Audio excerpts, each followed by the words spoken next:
Most people would think a big breath gets you more oxygen. Well, that's just not true.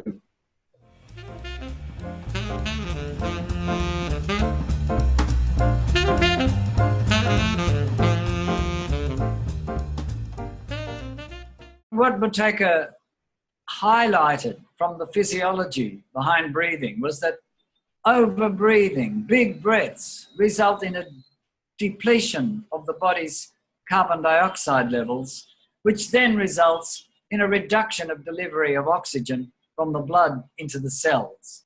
You mentioned carbon dioxide.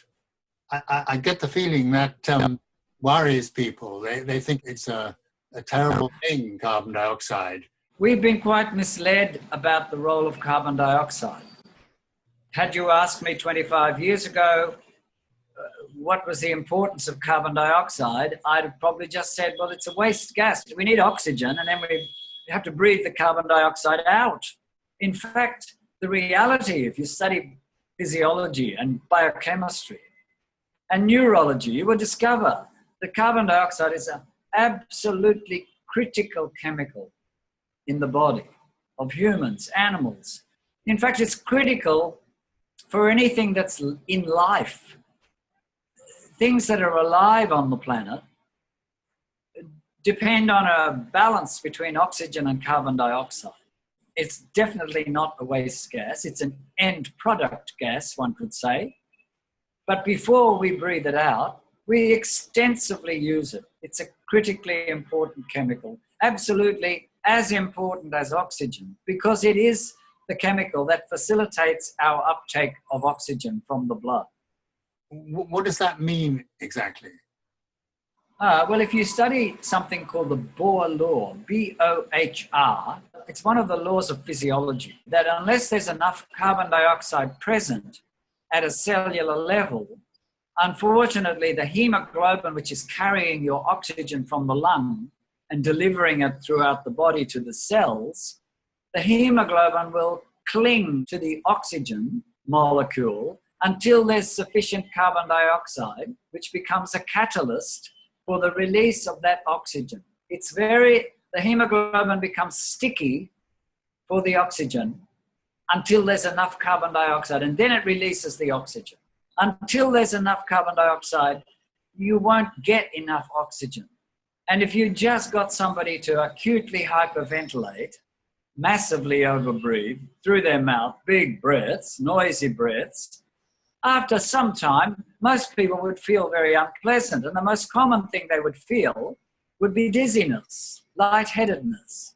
And this would be not because of too much oxygen, which of course they're taking a lot of oxygen into the body, but unfortunately they're losing a massive amount of carbon dioxide and they can't get the oxygen from the blood into the cells. Why is it that taking too much oxygen into the body, i.e. taking too many deep breaths, why does that have a bad effect on the system? Well, as soon as you take in a big breath, you dilute the level of carbon dioxide in the lung, for a start. When you breathe out a big breath, you drain the body of carbon dioxide. Now, if the body has a good level of carbon dioxide and breathing is managed and not too excessive, then there'll be a level of carbon dioxide sufficient in the body for optimal functioning of all the systems of the body, because carbon dioxide is a major regulator of body functions. It regulates vessel tone, it regulates acid-alkaline balance, it regulates the nervous system, the immune system, the cardiovascular system, the hormone system, and the digestive system. That's apart from the respiratory system. And then we breathe it out because it's an end product gas. When it's done its work. We breathe it out when we've used it extensively, correct. I've been going to the doctor now for 69 years, and he's never once mentioned carbon dioxide. Very interesting point. And having taught this method to, 40 or 50 doctors for their own health. My brother's a doctor, by the way. The person who sponsored my work visa in Hong Kong when I worked there quite often was a medical doctor. And they're somewhat probably confronted to realize that there's an important aspect of the physiology which is not being tested as a diagnostic procedure, and that is one's breathing pattern. And when they discover what a difference it makes to elevate the level of carbon dioxide, in a sense, it calls into question the approach of modern medicine that's been accepted, wherein one does not get one's breathing pattern measured. The lung function test applied to many people with breathing difficulties is definitely not a measurement of breathing pattern. It's in fact a very provocative test designed to provoke a reaction in hyperreactive airways. And it asks you to breathe completely the opposite of what natural breathing would be. When you're at rest, you don't take big breaths. There's no need. You breathe very softly and gently.